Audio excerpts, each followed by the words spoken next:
Good morning, girls. Today's topic is value chain management. अगर हम value chain management की बात करें तो ये काफ़ी हद तक सिमिलर है सप्लाई चेन मैनेजमेंट की. ठीक है, तो what is a value chain? It is basically a full range of activities described needed to create a product or service.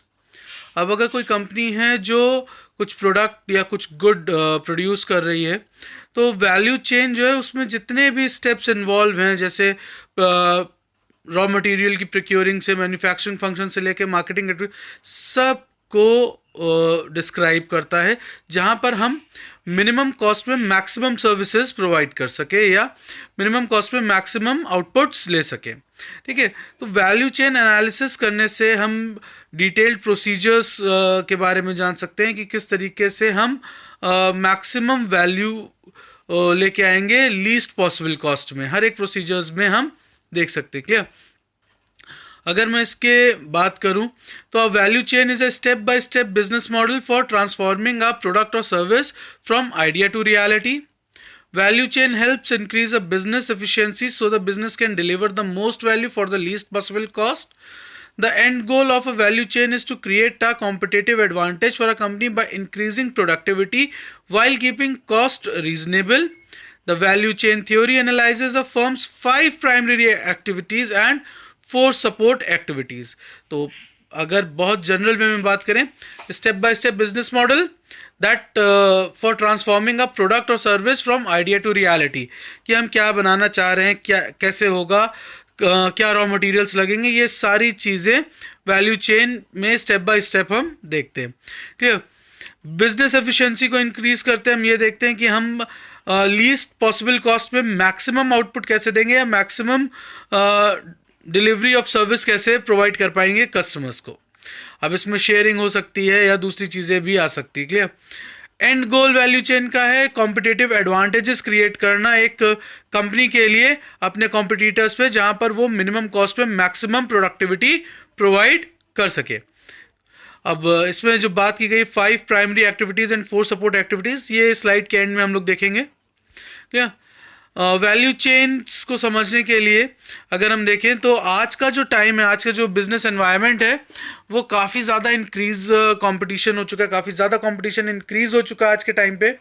बहुत ज़्यादा दिक्कत होती है कंपनीज़ को, जिसमें वो एक कम कॉस्ट पे कस्टमर लॉयल्टी को मेंटेन रख पाएँ, कस्टमर्स उनके साथ जुड़े रहें, सर्विसेज सही दे पाएँ, क्वालिटी प्रोडक्ट दे पाएँ, बट बहुत ज़्यादा कॉस्टली प्रोडक्ट्स ना हो, बहुत ज़्यादा कॉस्टली सर्विसेज ना हो, क्योंकि अगर कॉस्ट बहुत ज़्यादा हो जाएगी तो कस्टमर हमारे साथ लॉयल नहीं रहेगा. तो वैल्यू चेन जो है ये हेल्प करती है कंपनीज़ को ये डिटरमाइन करने में कि हम किस तरीके से एक क्वालिटी प्रोडक्ट, एक क्वालिटी सर्विस मिनिमम कॉस्ट में अपने कस्टमर्स को प्रोवाइड कर सकते हैं.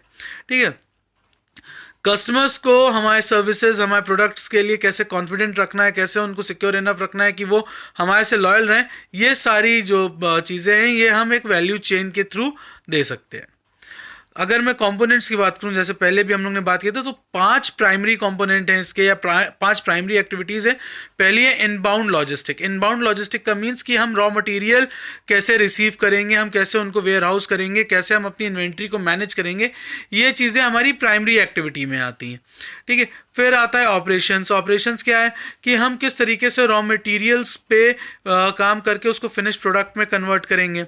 Outbound logistic. आउटबाउंड लॉजिस्टिक क्या है कि हमारा जो पर्टिकुलर फिनिश प्रोडक्ट है उसको हम कैसे डिस्ट्रीब्यूट करेंगे as a final product to customers, कैसे उसको स्टोर किया जाएगा, कैसे ऑर्डर्स लिए जाएंगे, कैसे इन्वेंट्री उसकी मैनेज की जाएगी, ये आउटबाउंड लॉजिस्टिक्स में आता है. Marketing and sales. Marketing and sales में हम स्ट्रैटेजीज देखते हैं कि हम अपने टारगेट कस्टमर्स को कैसे दिखेंगे, या हम कैसे अपने टारगेट कस्टमर्स की नज़र में आए, हम किस तरीके से एडवर्टाइजिंग करें, प्रमोशंस करें, और प्राइसिंग किस तरीके से करें कि कस्टमर्स हमारे साथ ब्रांड लॉयल बने रहें. ठीक. फिर सर्विसेज आती है, that is after sale services. Customer को मैंने प्रोडक्ट दिया है तो उस प्रोडक्ट के रिगार्ड्स में अगर उसको कोई सर्विस चाहिए तो किस तरीके से वो मुझसे कांटेक्ट कर सकता है, कैसे मैं उसको सर्विस दूंगा, रिपेयर्स कैसे होंगे, रिफंड्स कैसे होंगे, एक्सचेंज पॉलिसीज क्या होंगी, ये सर्विसेज में आते हैं. ये मेरे प्राइमरी एक्टिविटीज़ है पाँचों की पाँचों. जो 4 मेरी सपोर्ट एक्टिविटीज़ है उसमें प्रोक्योरमेंट है. रॉ मटेरियल्स को हम किस तरीके से लेके आएंगे, किससे लेंगे, क्यों लेंगे, कौन हमें किस तरीके का डिस्काउंट दे रहा है, ये चीज़ें प्रोक्योरमेंट में देखेंगे।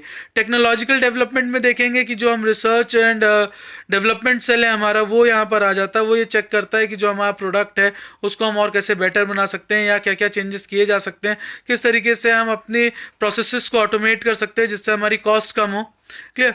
एचआर में हम देखते हैं कि हम कैसे हायर करेंगे पीपल को, कैसे ट्रेन करेंगे, या फुल्ली ट्रेन पीपल लेंगे, सेमी ट्रेन पीपल लेंगे, ठीक है। बिजनेस स्ट्रैटेजीज के हिसाब से हम किस तरीके से उनको पे करेंगे, हमारा जो प्रोडक्ट है उसको मार्केट में किस तरीके से कैसे लेके आया जाएगा, ये सारी चीज़ें हम एचआर मैनेजमेंट में देखते हैं। फिर इंफ्रास्ट्रक्चर में आता है कि जो कंपनी के सिस्टम्स हैं, कंपोजिशंस हैं, finance, planning, accounting, quality control, ये सारी चीज़ें इंफ्रास्ट्रक्चर में आ जाती हैं जो हम क्लियरली चेक करते रहते हैं। Girls, this is all about the value chain management.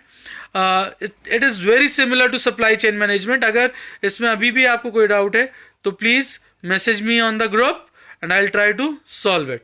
Okay, thank you girls.